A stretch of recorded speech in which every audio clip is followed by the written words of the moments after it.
Assalamualaikum warahmatullahi wabarakatuh. Selamat pagi. Untuk pertemuan kali ini, saya akan membahas mengenai peluang bagian kedua. Apa saja yang akan kita pelajarin untuk pekan ini di hari Rabu dan hari Jumat? Yang pertama yaitu kejadian majemuk, kejadian saling lepas, kejadian tidak saling lepas, kejadian saling bebas, dan kejadian tidak saling bebas atau nama lainnya kejadian bersyarat. Kita mulai dari kejadian majemuk. Kejadian majemuk adalah kejadian yang dibentuk dengan cara mengkombinasikan dua atau lebih kejadian sederhana. Jadi ketika kalian punya dua kejadian sederhana, maka dari dua tersebut bisa kita bentuk yang namanya kejadian majemuk. Bisa juga cuma dua kejadian atau lebih dari dua kejadian. Notasi yang paling sering dipakai dalam kejadian majemuk adalah notasi ini nih, seperti huruf N. Ini itu artinya irisan, dari bahasa Inggris, intersection. Nah, kebalikannya adalah notasi seperti huruf U, yang artinya gabungan. Kalau dalam bahasa Inggrisnya disebut union. Oke, irisan, N, gabungan, U, union. Next, di dalam kejadian majemuk itu ada dua aturan operasi atau aturan. Yang pertama adalah operasi penjumlahan. Di operasi penjumlahan ini, dia membentuk kejadian saling lepas dan kejadian tidak saling lepas. Tetapi pada aturan perkalian, operasi perkalian, kejadian yang dibentuk adalah kejadian saling bebas dan kejadian tidak saling bebas atau kejadian bersyarat. Kita masuk ke dalam aturan penjumlahan dalam kejadian majemuk. Ingat, di dalam aturan penjumlahan ini ada yang namanya kejadian tidak saling lepas dan kejadian saling lepas. Oke. Misalkan kalian punya contoh, kalian ingin melempar sebuah dadu, di mana A itu adalah kejadian muncul angka ganjil. Di dadu itu kan kalian punya ruang sampelnya 1 sampai 6. Angka ganjilnya adalah 1, 3, dan 5. Sedangkan kejadian B itu kejadian muncul angka prima. Angka prima pada dadu itu adalah 2, 3, dan 5. Oke, sebelum kita masuk melihat diagram Venn untuk dua kejadian tersebut, kita lihat dulu apakah antara kejadian A dan kejadian B ada yang sama. Ternyata di sini yang sama itu adalah 3 dan 5. Maka ketika kita membuat diagram Venn-nya, kita buat mereka dalam bentuk irisan karena mereka sama 3 dan 5. Terus sisa angka 1 untuk kejadian A bagaimana, Bu? Dia ditempatkan di bagian A. Dan 2 ditempatkan bagian B. Oke, jadi yang beririsan, yang berpotongan hanya 3 dan 5, karena memang 3 dan 5 itu merupakan irisan. Nah, ketika kalian melihat kejadian seperti ini, diagram Venn seperti ini, itu artinya himpunan A dan himpunan B, atau kejadian A dan kejadian B, dikatakan tidak saling lepas, karena mereka itu memiliki irisan, yang mana irisannya adalah 3 dan 5. Jadi bisa dikatakan bahwa dua kejadian dikatakan tidak saling lepas ketika mereka memiliki irisan. Oke. Kalau kita mau mencari peluang untuk dua kejadian tidak saling lepas, peluangnya adalah peluang A gabung B sama dengan peluang A ditambah peluang B dikurangi peluang A irisan B. Oke, jadi kita kalau menemukan lambang U, itu berarti dia masuknya ke kejadian tidak saling lepas dan kejadian saling lepas. Kalau dia operasinya gabungan, maka itu dijumlah. Jadi kalian cari dulu PA, PB, baru dikurangi dengan peluang A irisan B. Oke, kita masuk ke contoh soal. Misalkan A dan B adalah dua kejadian tidak saling lepas. Oke, sudah tahu nih tidak saling lepas. Tentukanlah peluang B. Jika diketahui peluang A sama dengan 0,45, peluang A gabung B sama dengan 0,87, dan peluang A irisan B adalah 0,34. Nah, di sini yang ditanyakan adalah peluang B. Jadi peluang A gabung B sudah, peluang A sudah, peluang A irisan B sudah. Yang ditanyakan adalah peluang B. Kalau ketemu soal seperti ini, kita tetap menggunakan rumus yang sama. Oke, kita lihat rumusnya. Kalian sudah tahu, maka pengerjaannya adalah kalian tuliskan lagi rumusnya biar nggak lupa. Peluang A gabung B sama dengan peluang A ditambah peluang B dikurangi peluang A irisan B. Tadi kita tahu bahwa peluang A gabung B nilainya adalah 0,87. Peluang A nilainya 0,45. Peluang B yang ditanyakan, peluang A irisan B adalah 0,34. Kita selesaikan dulu di setiap ruasnya bila ada yang bisa disederhanakan. Di ruas kiri tidak ada, maka kita tuliskan lagi 0,87. Di ruas kanan kita bisa menyederhanakan 0,45 dan 0,34. Jadi 0,45 dikurangi 0,34 itu jawabannya adalah 0,11 ditambah peluang B. Karena ini adalah operasi penjumlahan, maka ketika kalian ingin mencari nilai dari peluang B, itu sama dengan, nggak masalah ya kalau peluang B-nya itu notasinya di sebelah kanan. Walaupun kalian terbiasa di sebelah kiri, tidak ada masalah. Jadi 0,87 tetap. Nah, 0,11-nya pindah ruas ke sebelah kiri. Karena dia pindah ruas, berubah jadi min 0,11. 0,87 dikurangi 0,11 adalah 0,76. Nah, 0,76 ini adalah nilai dari peluang B. Paham ya? Next, kita masih berkutat dengan aturan penjumlahan dalam kejadian majemuk. Tapi kalau tadi itu mengenai kejadian tidak saling lepas, maka yang sekarang adalah kejadian saling lepas. Contohnya, kalian punya sebuah dadu, A itu merupakan kejadian muncul angka kurang dari 3. Kalau kurang dari 3 berarti anggota A-nya itu adalah 1 dan 2. Sedangkan B, kejadian muncul angka lebih dari 4. Pada dadu bilangan lebih dari 4 adalah 5 dan 6. Maka kalau kita mau menggambarkan dua kejadian ini dalam bentuk diagram Venn, bentuknya adalah seperti ini.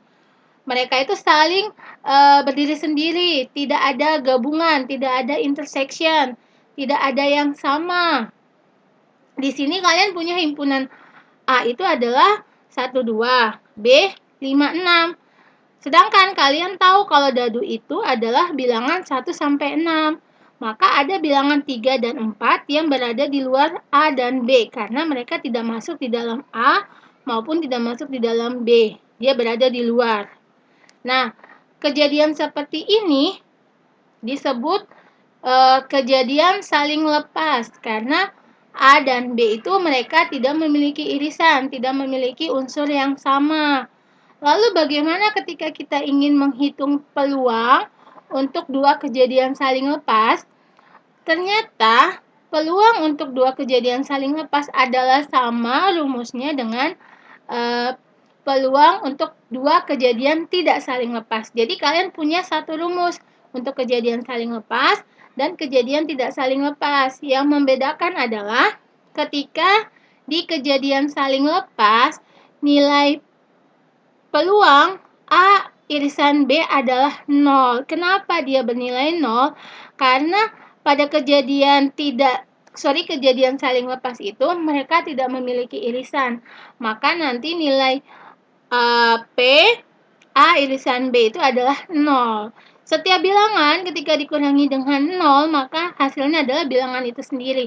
Jadi ketika kalian menuliskan rumus untuk kejadian saling lepas, kalian boleh menghilangkan unsur ini. Tapi kalau kalian mau gampangnya untuk mengingat, kalian pakai rumus yang sama, tidak perlu ada yang dihilangkan. Seperti itu. Contoh soalnya. 2 dadu dilempar bersamaan. Tentukanlah peluang muncul mata dadu berjumlah 4 atau berjumlah 11. Nah, salah satu kata kunci ketika kalian bingung menentukan ini kejadian saling lepas, saling bebas, atau bagaimana, kalian lihat dari bahasanya. Di sini ada kata atau.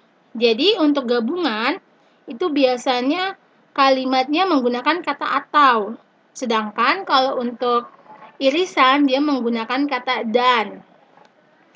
Jadi kalau ada kata-kata atau, itu pasti dia gabungan, dan operasinya adalah penjumlahan. Oke, karena di sini kalian diminta melempar 2 buah dadu, maka kita harus cari tahu dulu ruang sampel dadu tersebut ada berapa. Baru kemudian kita bisa menentukan muncul mata dadu berjumlah 4 dan mata dadu berjumlah 11. Oke, berarti kita lihat dulu.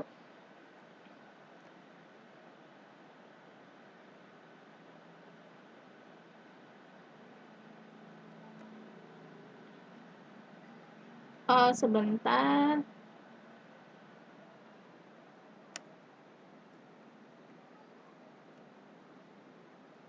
Sebentar.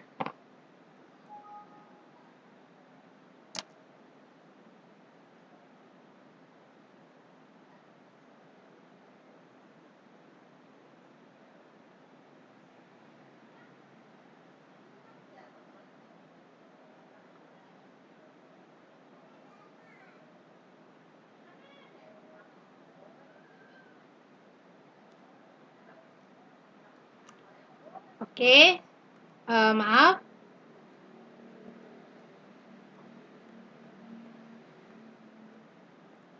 Nah, sekarang kita coba kerjakan. Di sini kalian kan tadi punya 2 buah dadu. Terus kalian ingin menentukan peluang muncul mata dadu berjumlah 4 atau berjumlah 11. 4 atau 11. Yang harus kalian lakukan pertama adalah kalian membuat atau mencari yang namanya ruang sampel dari 2 buah dadu tadi. Oke, pertama saya punya mata dadu 1 sampai 6. Ini untuk dadu pertama. Untuk dadu kedua 1 sampai 6 juga. Oke, berarti di sini adalah 11, 21, 31, 41, 51, 61. Oke. Lanjutkan 12, 13, 14, 15, 16, 22, 23, 24, 25, 26, 32, 33, 34, 35, 36. Ini seharusnya kalian di antara dua angka tersebut ada tanda koma. Tapi saya di sini tidak menggunakan koma biar cepat. Ketika kalian latihan, kalian harus mengikuti yang benar ya.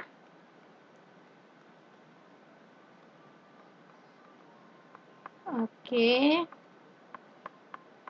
Yang terakhir 62. Oops, sorry.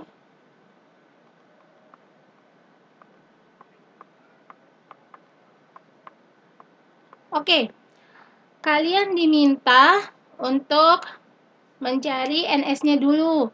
Di sini NS, hitung ada berapa banyak sih titik sampelnya. Ternyata dia ada sebanyak 36, berarti NS-nya 36. Terus kalian misalkan yang A itu adalah muncul mata dadu berjumlah 4. Oke, karena kan kalian punya 2 kejadian. Saya misalkan kejadian A itu muncul mata dadu berjumlah 4. Kita lihat mata dadu berapa aja sih yang bisa menghasilkan 4?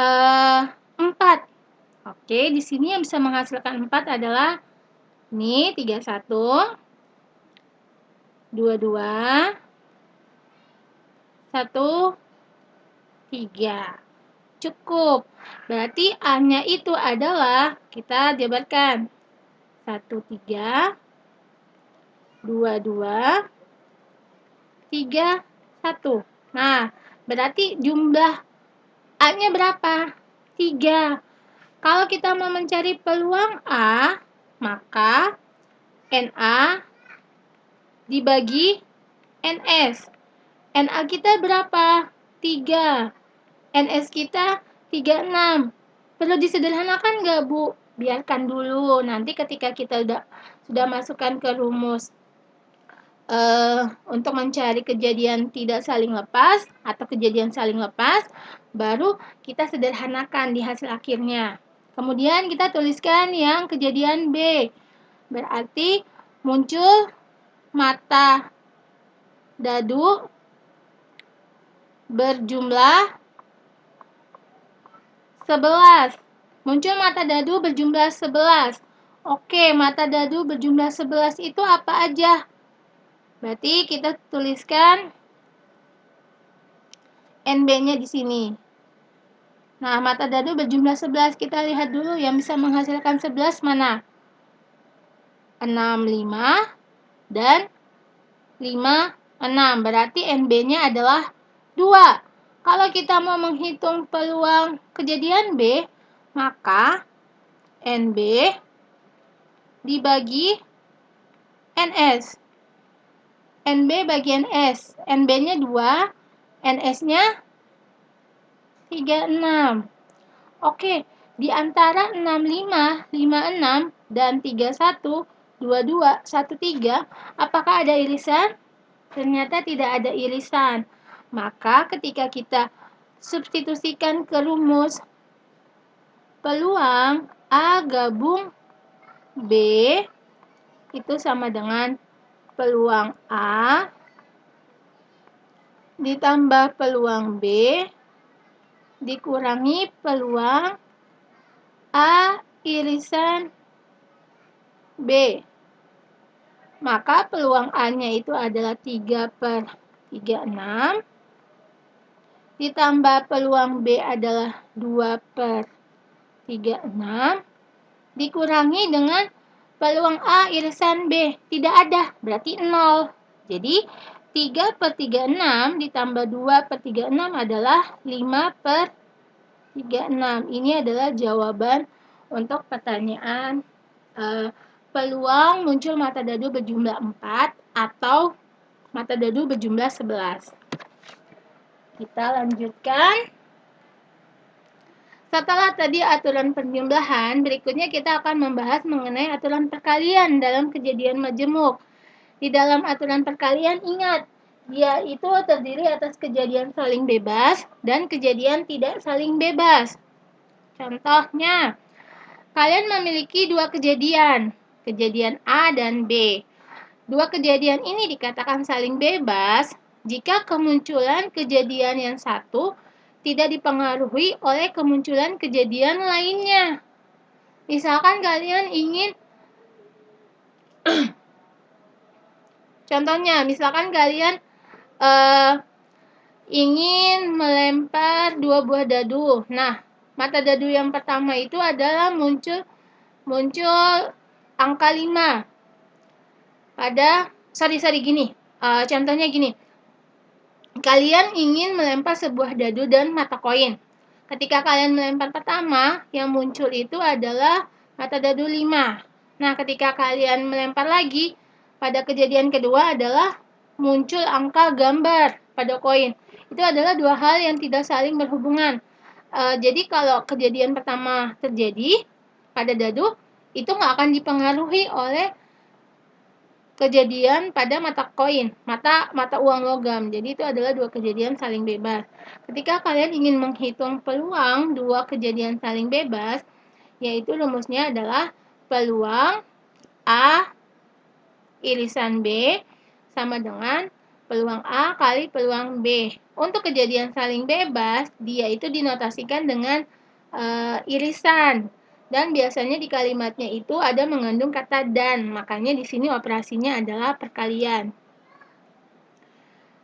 Jika peluang A irisan B tidak sama dengan peluang A kali peluang B, maka bisa dikatakan bahwa dua kejadian tersebut tidak saling lepas. Oh sorry, itu bukan tidak saling lepas, tidak saling bebas. Maaf ya, ini bebas. Bebas. Oke, yang berikutnya kita masuk ke contoh soal ya. Nah, di contoh soal itu kalian lagi-lagi melempar dua buah dadu bersamaan. Jika kejadian A adalah kejadian munculnya angka 4 pada dadu pertama, dan kejadian B adalah munculnya angka 4 pada dadu kedua, apakah kejadian A dan B ini merupakan dua kejadian saling bebas? Jadi kalian sudah dikasih sebuah kejadian, sebuah skenario. Kalian diminta menentukan apakah kejadian ini termasuk kejadian saling bebas atau bukan.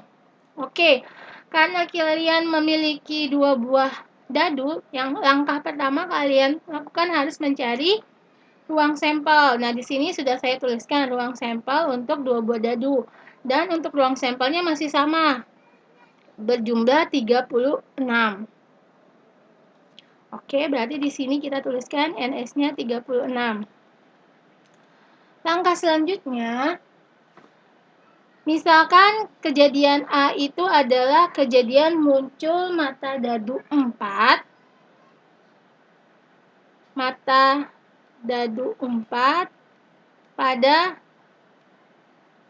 dadu pertama. Mata dadu 4 pada dadu pertama. Kita lihat dadu pertama muncul angka 4. Berarti yang bisa menghasilkan atau kalian ruang sampelnya titik sampelnya adalah ini nih. Karena kan 4,1 artinya pada dadu pertama muncul angka 4, pada dadu kedua muncul angka 1. Nah, ini adalah contoh dari kejadian A. Jadi kejadian A itu adalah 41, 42, 43, 44, 45, dan 46. Jangan lupa kurung. Jadi banyaknya kejadian A itu adalah 6. Sedangkan peluang untuk kejadian A adalah NA 6, NS 36. Oke, stop sampai sini aja. Nah, yang berikutnya peluang kejadian B itu adalah muncul mata dadu 4 pada dadu kedua. Nah, pada dadu kedua itu kita lihat berarti adalah 14, 24, 34, 44, 54, dan 64. Karena dia mintanya pada dadu kedua, baru angka 4. Kalau di sini titiknya kalian misalnya 1,4, berarti pada dadu pertama muncul angka 1, pada dadu kedua muncul angka 4. Jadi 14, 24, 34, 54, dan 64. Jangan lupa kurung. Oke. Berarti banyak kejadian B adalah 6 juga. Terus untuk menghitung peluang kejadian B berarti 6 per 36. Sama. Nah, sekarang kalau kita masukkan ke rumus, kan katanya P A irisan B sama dengan PA kali PB. Coba kita lihat. PA itu 6 per 36. Dikalikan PB 6 per 36. Nah, PA irisan B itu artinya kan kalian mencari peluang dari A irisan B. Untuk kejadian A sama kejadian B, apakah ada yang namanya irisan? Ternyata kalian punya di bagian sini nih, 44. Berarti peluang A irisan B adalah ada berapa kejadian sih yang sama? Hanya satu. Satu dari berapa ruang sampelnya?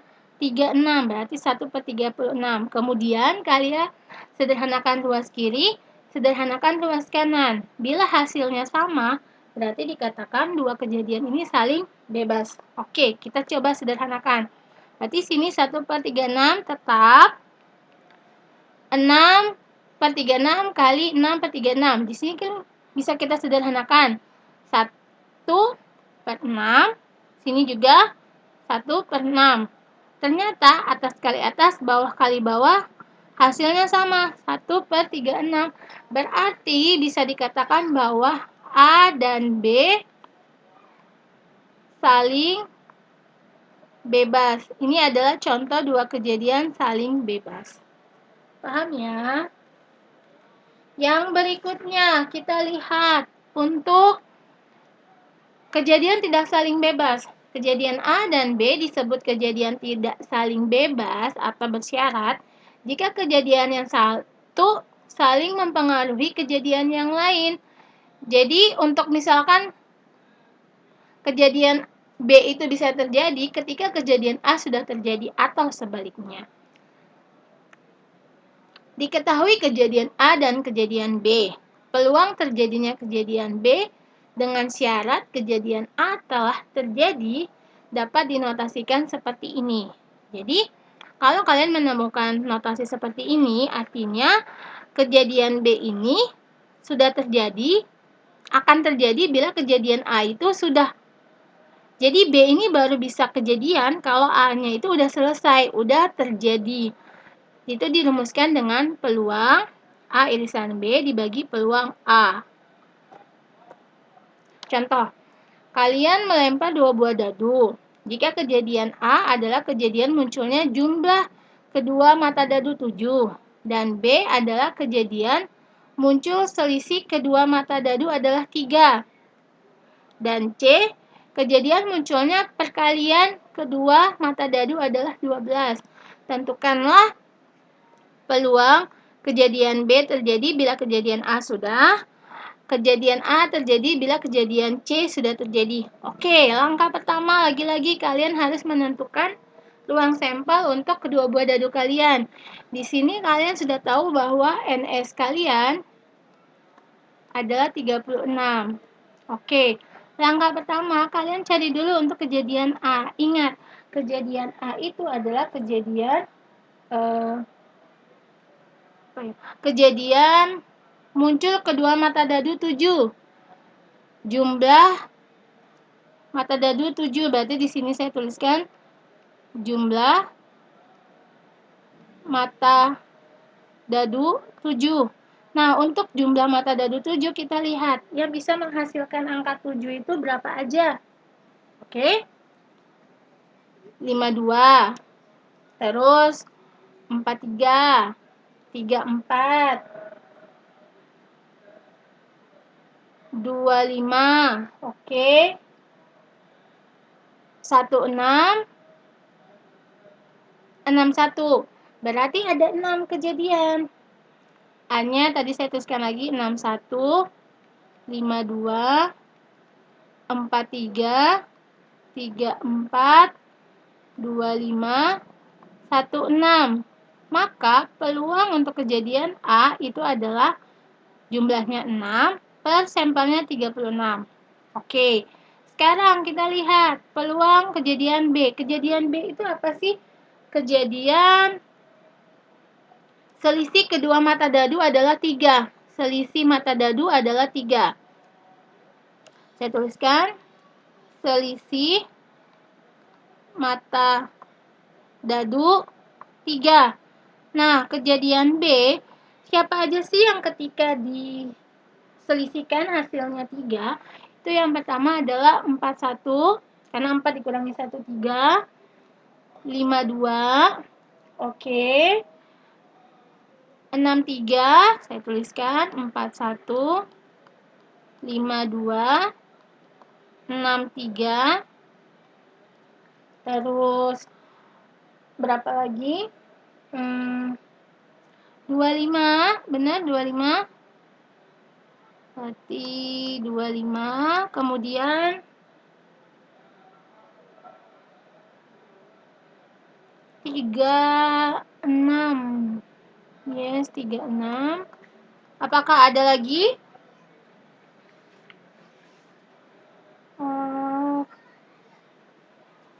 14. Oke, berarti lupa 14. Jadi di sini PB-nya adalah 6/36, sama. Nah, sekarang kita ke kejadian C. C itu adalah kejadian muncul perkalian kedua mata dadu adalah 12. Perkalian 12. Berarti perkalian 12. Perkalian berjumlah 12. Oke, perkalian berjumlah 12. Siapa sih yang bisa menghasilkan hasil 12 dari perkalian kedua bilangan? Yang pertama adalah 26. Oke, habis itu 62. Oke. Kemudian 43. 43 berarti 34. Kemudian selesai. Jadi PC-nya itu adalah 4/36. Oke. Nah, pertanyaan yang pertama, kita bilang aja pertanyaan yang A, itu adalah peluang untuk munculnya kejadian B setelah kejadian A terjadi. Maka rumusnya adalah P A irisan B per peluang A. Coba kita lihat peluang A irisan B, kejadian A sama kejadian B, apakah ada yang sama?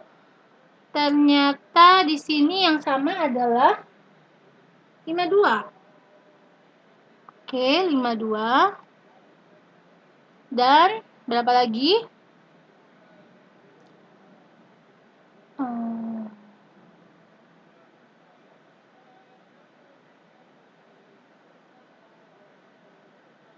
Apakah cuma 1?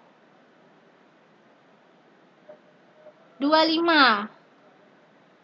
Berarti ada 2.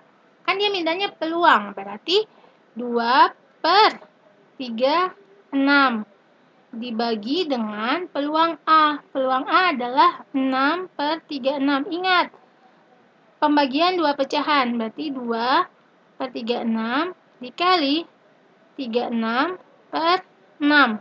Kita coret, coret, 3. Jadi jawabannya adalah 1/3 untuk pertanyaan A. Nah, untuk pertanyaan B ditanya peluang kejadian A terjadi setelah C itu terjadi. Maka rumusnya adalah peluang A irisan C dibagi peluang C. Saya kerjakan di sini ya, maaf. Peluang A irisan C. Kita lihat peluang A ini, peluang C ini.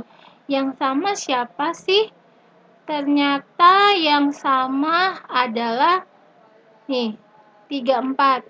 Hanya 34 dan 43. Oke. Berarti ada 2. Jadi 2/36 dibagi peluang kejadian C 4/36. Berarti berubah menjadi 2/36 dikali 36/4. Coret, coret, ini juga coret.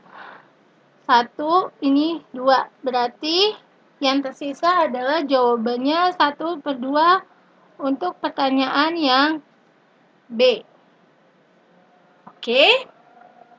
Nah, untuk selanjutnya, kalian bisa mengerjakan soal latihan yang sudah saya siapkan.